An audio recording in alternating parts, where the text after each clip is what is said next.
Welcome, welcome, and good morning, and thank you all for being here. Isn't it nice to be together?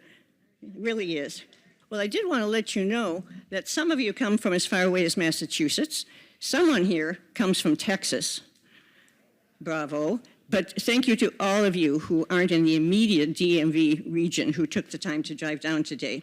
We hope all of you meet at least one person who you didn't know before, who you will actually definitely get together with later to talk about common issues, because sharing challenges and solutions is the best way that we learn. We used to talk about villages growing together, learning from each other, and that's what this is about. I have an emergency notice. Do you have the new slide ready? We understand, we had to create an emergency slide. How's that? There we go. We understand that some of you, using a rational thought process, believed that you could park in the parking garage and pay when you exited. Not possible. You will be ticketed. You will be ticketed. What you need to do, unfortunately, is download the Park Mobile app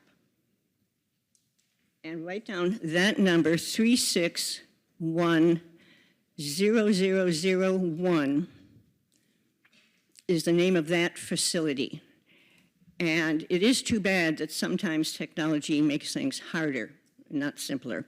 And I really regret that. So does everybody have that who knows that we're talking to you? Okay.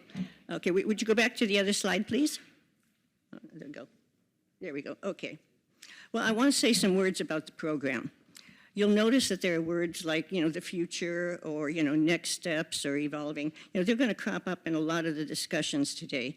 And, just as villages aren't exactly what they were when they were created, they're not going to be the same in 2 or 5 or 10 years from now. And we hope that you'll take some ideas away from here about your own evolution.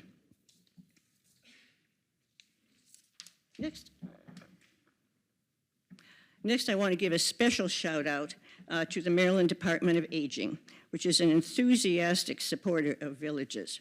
WAVE's grant from the Supportive Communities Program under Chelsea Wheeler supported this conference and all of our programming in this past year, and I can now tell you that it's going to support our programming in the year to come. Chelsea, would you stand up?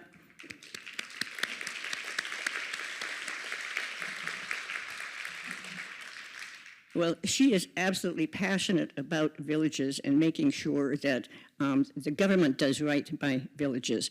And I also have often said that she's very skilled and sometimes a little bit devious in getting things through the state bureaucracy, and we appreciate that very much. And a big thank you to this year's sponsors. They really offer a wide range of helpful activities and programs and services for you as a village or for your individual members. Please, we encourage you to stop by their table and get to know them a little bit. And the same for our conference partners. These are nonprofits who are doing good work in the community, and many of them are doing good work right here as helpers. I want to start by calling out Steve Gurney, who I think has already left. Most of you know or have heard or seen Steve because he features the almost daily webinars on his program, Pro-Aging. And he is our technical partner for the live stream that we're going to be doing at noon today, because our speaker, Dr. McGinnis, is actually at the National Academy of Medicine. So he has left copies of his very useful source book, is what it's called. He has a table right out there, and please help yourself to those books. I think you'll find them very helpful. I want to thank all of the various helper bees that we've had here. We have Wise Cities and the V2V network staff and the WAVE board members, and everybody is just pitching in. It's been really quite a team effort. And I want to thank Wendy, Wendy Zinker, who has put all this together, even as she's a full-time executive of Arlington National Village. And is Kim Masari in the room? Kim?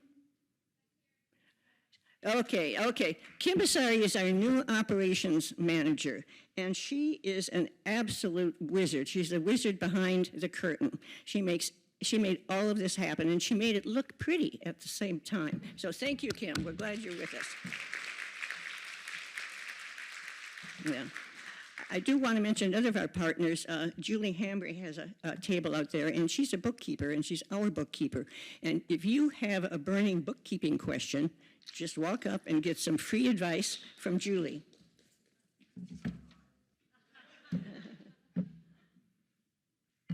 Okay. And now I'd like to ask Barbara Sullivan, the Executive Director of the V2V Network, to say a few words. Come on up, Barbara. We really appreciate the close collaboration we've had from Barbara and her staff over the years. So. Thank you. Thanks. Good morning, everyone. It's really nice to see everybody in person, isn't it, instead of a box? And yes, I actually do have real pants and not just my sweatpants, so it's kind of nice to get out and about. But thank you, Mary Jo. What a great honor it is to be here and participate in WAVE conference this year. V2V is going strong. We have 282 open villages in 43 states and about 50 in development. This year marks the 15th anniversary of the network. It opened in 2009, and it's the 10th anniversary of the network where we became a standalone nonprofit. So we continue to unite our villages across the country. We can't do it without the regional groups, WAVE, Village Movement California, the Massachusetts, the folks up in the Pacific Northwest. We have so much to look forward to, and the conversations we're having nationally with our partners, ARP, Leading Age, and Administration on Community Living. So kudos to all of you. We couldn't do it without you. I just want to mention something about the ACL. There's a young woman who is the deputy administrator of ACL. Her name is Kelly Cronin, and I happen to know her. And of course, they are overseeing the development of the new National Plan on Aging. Well, I happen to know, at my personal invitation, Kelly Cronin will be on the live stream to hear Dr. McGinnis talk about why villages are so important. So I hope she'll listen to the National Academy of Medicine talk about how valuable villages are. Anyway, I wanted to say that in addition to our work with V2V, we're also collaborating with the new DC Villages Collaborative, DCVC, and it serves all the district's villages. And I must say that they, as a collective, are well ahead of any of the rest of us in terms of coordinating programs and using data effectively. Also, we are collaborating with the new Virginia Villages Collaborative, which is sitting together somewhere over there. Welcome, we're glad you're here. And these partners, coupled with our outreach to Maryland villages through our grant, really form a good basis for coordinated regional development.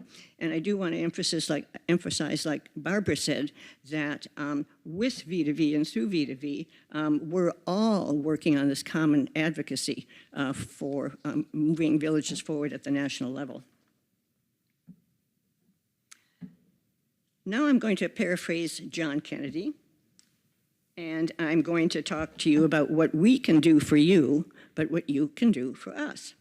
So, first of all, we have some giveaways. We can subsidize memberships in WAVE for any village that is in their first or second year or has a budget under $25,000.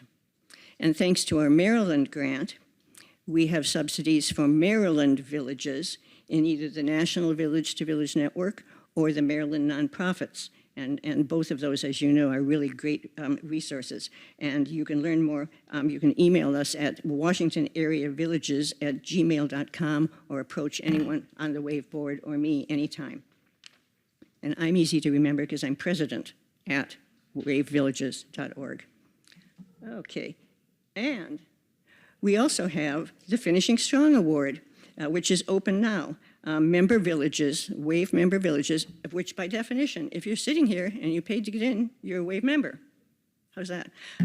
Member villages can win up to $5,000 for proposals on a whole range of end-of-life issues. In a moment or two, I'm going to be introducing Chris Palmer, who's going to be our morning keynote speaker, and Chris and his wife, Gail Shearer, donated the funds for this award. Applications, as they are open, but they're due November 18th. So please go to our homepage, wavevillages.org, and you can click on to get the application and everything you need to know to write your program is on the website, thanks to Chris. So we hope to get many excellent proposals, and we do have an independent panel of judges who will be scoring them. But here's what you can do for WAVE. So our primary purpose is to help all villages move to their best next step, whatever it is, whether they're just starting up or whether they're, fully fledged after 10 or 15 years. And we really need people with a wide variety of skills and experience to help us do that. And I am absolutely positive, and I would bet my next child, that each of you has at least one of those skills, okay? And I think that you would find it really gratifying and fun to join WAVE. We're very innovative and dynamic, and as I mentioned earlier, we're collaborating with all other villages and through V2V nationwide to create that rising tide that lifts all villages. So we have openings on our board. Nominations will be open now, and we will have an announcement coming out shortly. You can self-nominate. You can nominate someone who you think would be good. I emphasize people do not need to be executives or leaders of a village to be on the board. What you do need is time. We are a working board. We now have Kim to help us do what we all used to do ourselves, thank heavens. And but this is a working board, so time and energy and dedication and enthusiasm and new ideas. We like people with new ideas. And again, so the nominations will be due by December 1st.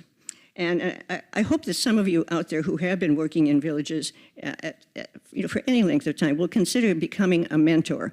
Mentoring work is very, very gratifying. We will mentor any startup for free, and we'll give one-on-one mentoring to member villages. And I just wanted to quote something that one of the mentees, sounds like a fish. One of the mentees has actually said about the mentoring process. He said, I just wanted to say how much I appreciated talking with you this morning. It's not only the information, but also the morale reinforcement that this thing can be done despite what it feels like today. I needed a booster, so please join us for that. Okay, now it is time for our morning plenary. And I am very pleased and happy to introduce Chris Palmer, who I just mentioned a minute ago. Chris is author, speaker, wildlife filmmaker, conservationist, educator, professor, and most important, grandfather. He dedicated his professional career previously to conservation, but as I think most of you know, he is now devotes his life to end-of-life activism. And I'm sure you've seen him on the various programs he's done for WAVE or even for some of your villages around here. And his latest book, his 10th book, was just published on October 1st. It's called A Practical Guide to the End of Life. Proceeds from all Chris's books support students at American University. And I got my copy yesterday. I'm going to have Chris autograph it. I just thumbed through it, and I'm buying one copy each for all of my family pods because I want them to know what I want. They're younger. They may not be thinking about it yet, but I want them to know what I want. So thank you, Chris, for that. So he really is a Renaissance man. And again, he was an adventure. He was a stand-up comic for 5 years. And he has advanced degrees from University College London and Harvard. He's jumped out of helicopters, worked on an Israeli kibbutz, was a high school boxing champion, and he's here today to share his passion for villages. Thank you, Chris.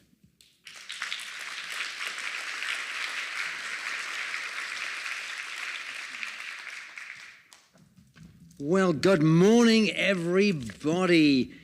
Good to have you here. Thanks. Welcome to this WAVE conference. Thank you, Mary Jo, for that lovely, glowing introduction. I'm glad you could read my writing.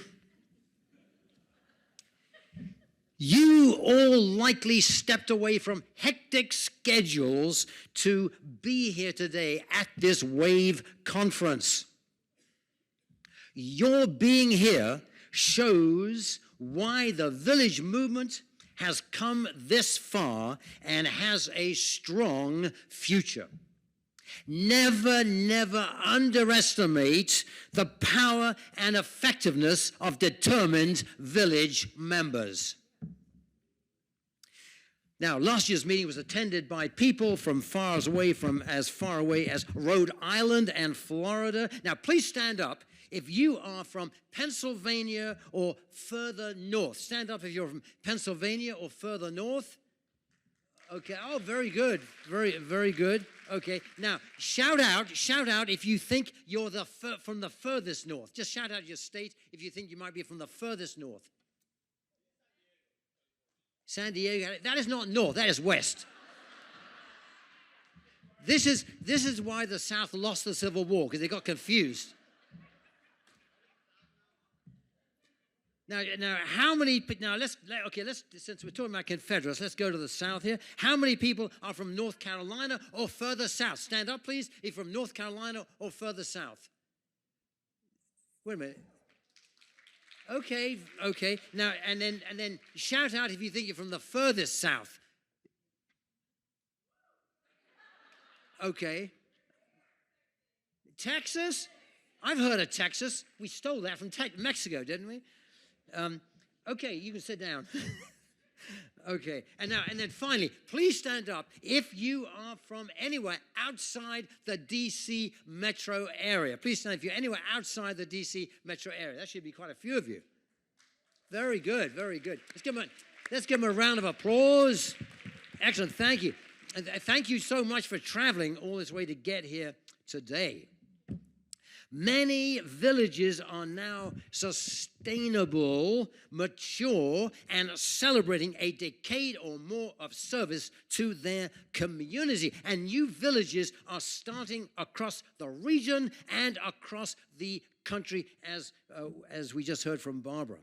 The village movement is catching fire. What we do matters. We are having an impact directly benefiting people's lives. As you all know, villages are local, volunteer-led, grassroots organizations that aim to support community members who choose to age in place. Now, what I just said was accurate. What I just did was as an accurate definition of a village, but it fails miserably to capture the joy, the camaraderie, the vibrancy, the growth, the diversity of what we do.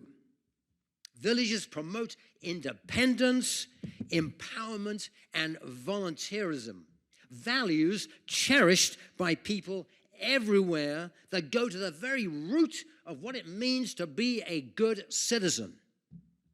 Villages create communities of neighbors, getting to know and helping neighbors, enriching the lives of everyone, regardless of age. Today, you'll be able to attend sessions showing how villages are tackling problems and creating solutions, how they are reaching beyond their initial scope to include new people and places. And you'll hear how some leaders of the village movement, looking at you, Bill Kincaid, are working on the opportunities to deepen and strengthen the village movement so villages can be partners with others in health and social services. Today is a fantastic chance to learn from one another. We're focused today on building connections and communities. So would everybody please stand up? If you can, please, everybody please stand up. Everybody stand up. Very, very good. Stand up. Look around. Look around the room. Look around the room and find someone you have never met. Do not talk to someone that you already know. To meet someone you've never met. I'll give you 2 minutes for this exercise. Introduce yourselves and tell them why you're here. Go.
Okay, head back to your seats, please. Head back to your seats. All right, everybody, well done. Thank you so much. Thank you so much. Sorry to interrupt the conversations. All righty, so please go back to your seats. Take a seat, everybody. Thank you so much for doing that little exercise. I hope you met someone interesting. I'm sure you did. And I love the energy in the room. Villages are about volunteering to take a neighbor to the doctor or pick up their groceries, sharing lunch or supper with people in your community that you didn't know before, and attending a Zoom or in-person presentation about a topic you've always wondered about. But ultimately, villages are about more than volunteering and activities. They are about transforming life for older people. So our lives are based on a commitment to the common good. We are here for each other. We look out for each other. We support each other. And in so doing, we find meaning and purpose. It is a movement built on enlightened self-interest and caring for the community. We face significant challenges ahead, including making villages more diverse, finding ways to involve younger generations, becoming better known, measuring the benefits of village membership, inspiring new leaders, ensuring financial sustainability. That's a big challenge. Financial sustainability, stopping volunteer burnout. Wow, we've got to work on that. Increasing the number of villages and increasing the number of villagers, developing best practices, partnering with and learning from other villages, and final challenge, there are many more, but here's another one, becoming more influential on national aging policy. Are we ready to meet these challenges? Yes, we are. Can we do it? Yes, we can. Say it with me. Can we do it? Yes, we can. You know, I read that line to my wife, Gail, and she said, do not say that. You sound like Obama. Do not say it. In the meantime, villagers continue their excellent work to build connections and communities.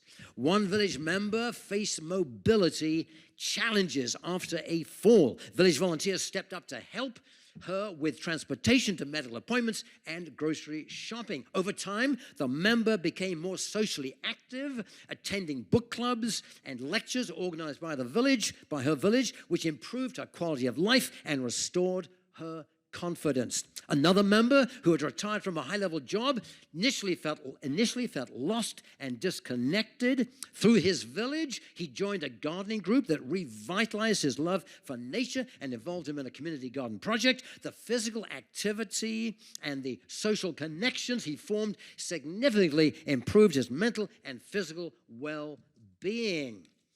Yet another village member, initially hesitant to join any activities, eventually participated in a writing workshop. The experience reignited her passion for storytelling, and she went on to write and publish her memoirs, which became a source of pride and fulfillment.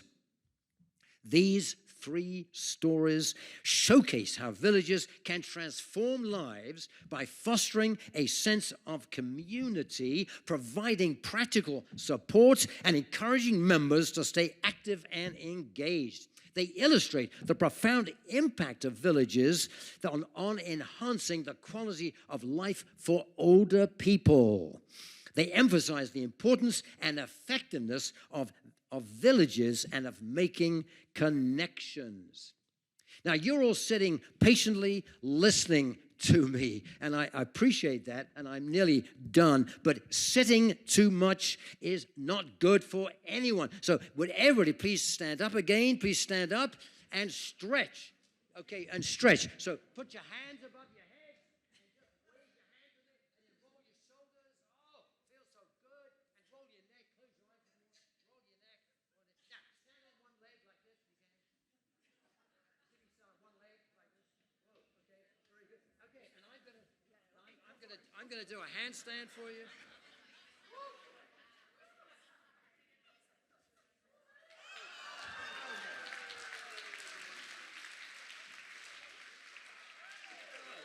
Okay, no, Joe. Last time.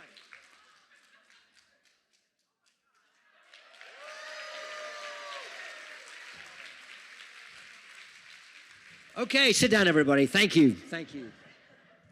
Okay.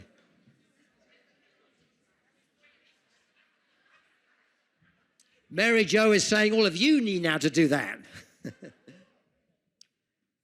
Villages offer an outstanding platform for building services and programs vital to aging populations. For example, villages reduce the isolation and loneliness of their members. And as we all know, isolation and loneliness are a major risk factor for older people. Villages are using their expertise and capabilities to meet the coming challenges as Americans age rapidly, when millions will need some help and most will not be able to afford expensive home or facility-based care. But even more than that, let's repeat that villages are about building and in some cases rebuilding a sense of community and helping us remember and demonstrate that we have more in common than we have in differences. Attending this WAVE conference today shows the kind of person you are. A caring person, committed to furthering a cause bigger than any of us, building our villages so they increasingly flourish and help people live life more fully, with more purpose, and with greater quality of life, and in so doing, help build communities. As a wildlife filmmaker for 35 plus years, I'm now 77, I made several films about wolves and came to admire these beautiful creatures deeply. So let me end with the Wolf Credo by Del Gertz. Respect the elders. Teach the young. Cooperate with the pack. Play when you can. Hunt when you must. Rest in between. Share your affections. Voice your feelings.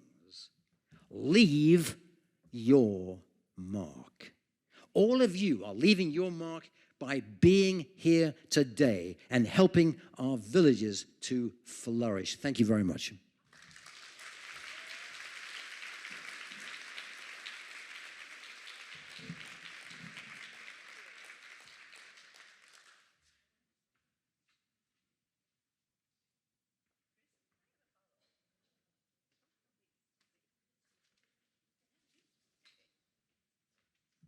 It occurred to me, all that energy, we don't want it to dissipate. And he talks so fast that we actually have time. And I would like to challenge you out there to think about and call out, raise your hand, what is perhaps the most important thing about villages for you personally? Why are you in it? What gives you the greatest gratification? What do you like? What do you think their greatest contribution is? Anything at all. Why don't you raise your hands and stand up? Layla?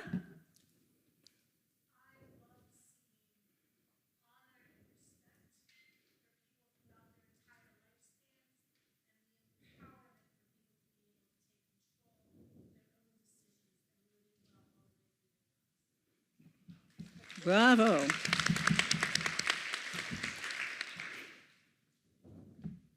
Come on, folks.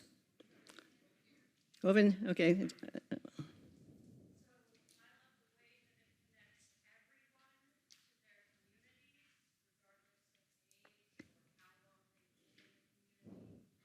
us all interconnected for the same goal. Excellent.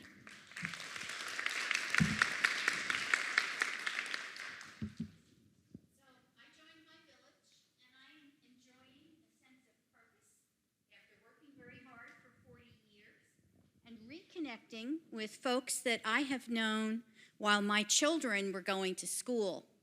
And it has been a pleasure and an enjoyment to enrich the community with what I know and bring what the community knows to help enrich me. Excellent. Thank you. Anyone else?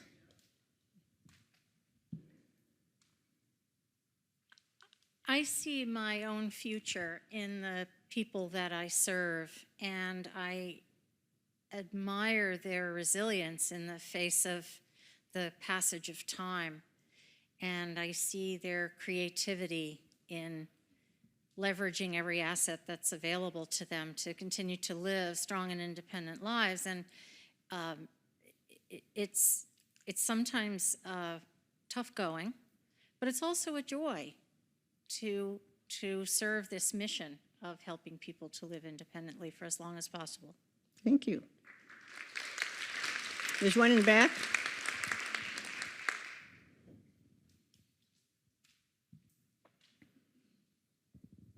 So I'm in my 20s, but I really enjoy working in villages because I really enjoy the perspective that our members have.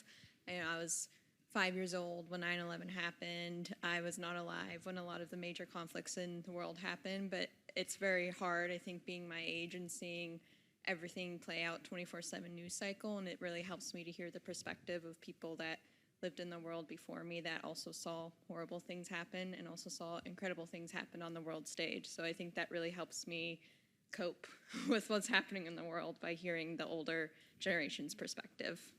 Thank you. Amen.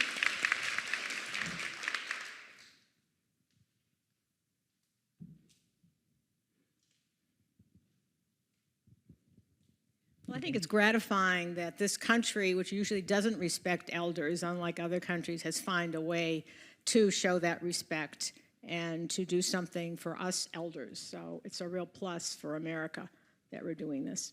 Thank you. Oh, okay. So I really appreciate the value that a village brings to a community. I think what we do is build community, and it's intergenerational, as we heard, and it really does add to the safety and security of a neighborhood. I look forward to the day when realtors say, oh, you want to move here because there's a village in this community. Yay, bravo.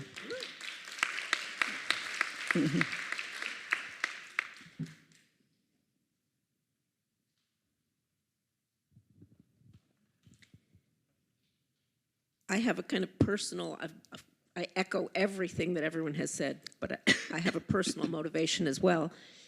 My mother, who's 90, is aging and declining, but she lives very far away, so I'm not able to help her directly.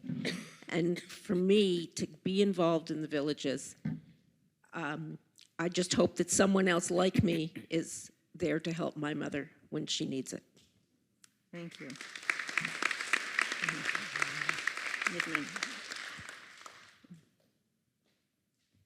Thank you. So I echo all of this as well, but I have a question and a challenge for us. It came to me actually yesterday when we had our monthly Montgomery County Villages conversation.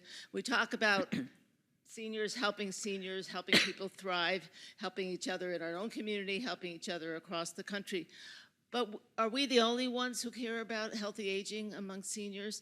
How do we engage our communities, our neighborhood associations, our school groups, et cetera, to also take an interest and to provide the kinds of assistance and support?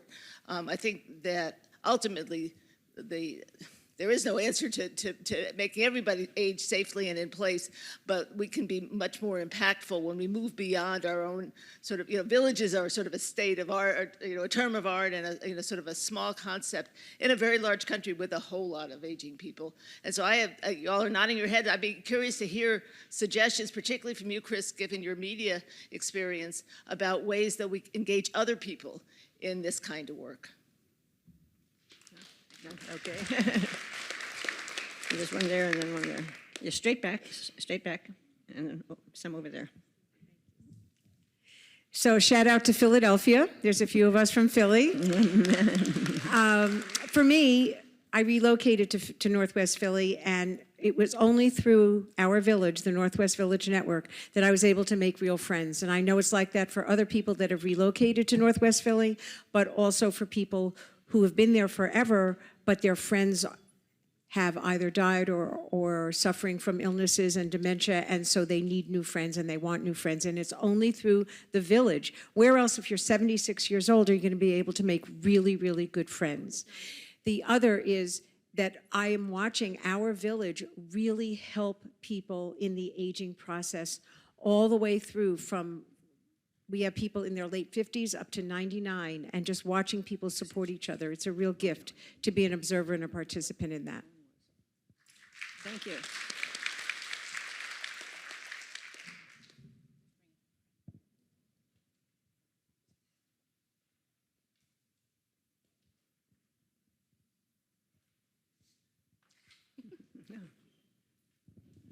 Yeah, good morning. First, I would like to thank and congratulate this organization, WAVE, because there's a lot of work here that you have organized and, and having this conference. Yeah, my name is Qazi Ilyas.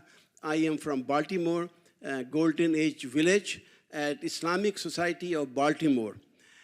Village concept is a very important and relevant, and information is knowledge. So one of the things that village must do is to provide knowledge to our senior men and women on very important subjects such as dementia, fall prevention, estate planning, so on and so forth. Because once you have the information, you can take some actions on your own, and simple action. So that's why I believe that it has the power to provide information to our folks, our members over here. And so once again, I congratulate this organization. Thank you. Thank you. We have one over. Oh, there's one in the back, Kim, and then we have Bill here. There's one, two back there. How many more do we have time for, Mary Jo? Well, we have 2 full minutes. Hi, I'll be really quick, but I just want to point out just the beauty of having a grassroots, member-driven organization. And I think that is the secret sauce of the villages. We are really paving the way of what aging could look like and what it will be like. It's certainly different than what my grandparents' aging experience was, and it makes me excited about getting older. So congratulations to everybody in this room for making that happen. Sorry, have you had your hand up for a while? Oh, yeah, thank you. Thank you. For me, choosing a place to volunteer is about pushing myself to learn a new skill set or pushing myself through a new challenge. The other day, the newest volunteer of Village of Tacoma admitted to me that I was her first ride when she took me to the doctor. And she finally described to me how scared she was to drive me in the car because she now had this new responsibility of an adult in her car that she didn't know. And am I turning left, right, or did I just do something wrong? And it's kind of funny how things that we're used to doing all of a sudden become different when we have responsibility for somebody else. For myself, the challenge is I've run 3 businesses over the years, and so I was always the decision maker. Oh God, now I have to collaborate. Now I have to be humble. I have to accept other people's decisions.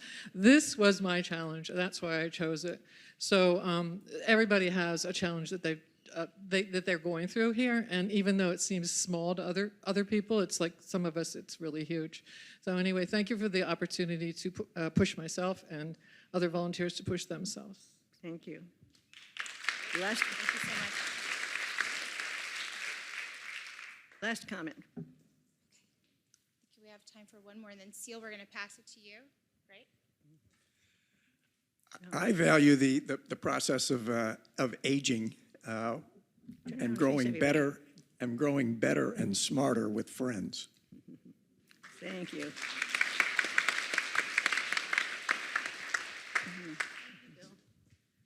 Good morning. My name is Seal Garrett, and get over here. Stand here with my buddy, Dave Prescott.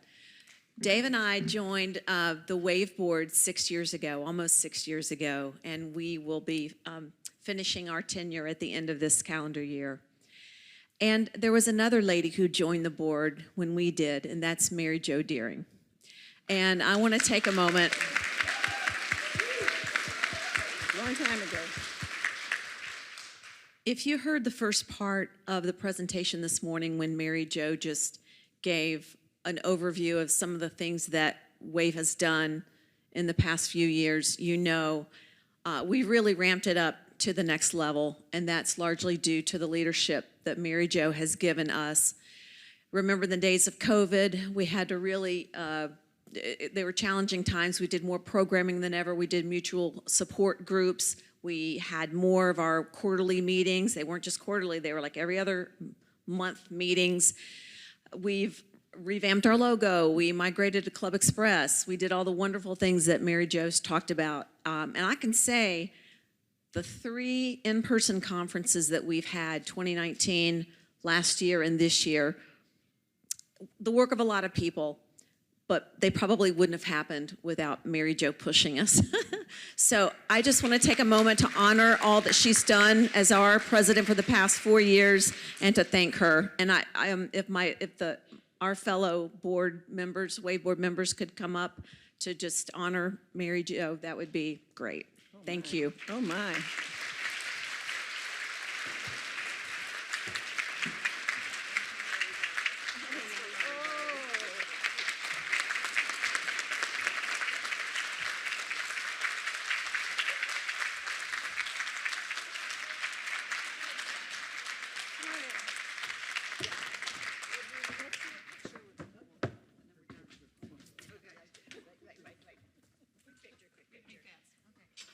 Hide behind the signs, everybody. Real quick, real quick. This is the team. You know, you can't do it without a team. These are such spectacular people, and it is such fun to be with you. Thank you, everybody. Thank you.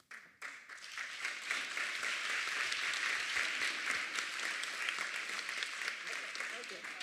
All right. Well, now we are going to break, and we're going to go to our first sessions. And these schedules are also pointed in the hall. I just want to tell you, so when lunch starts at noon, and there will be tables set up here for you to get your lunch and then to come back here.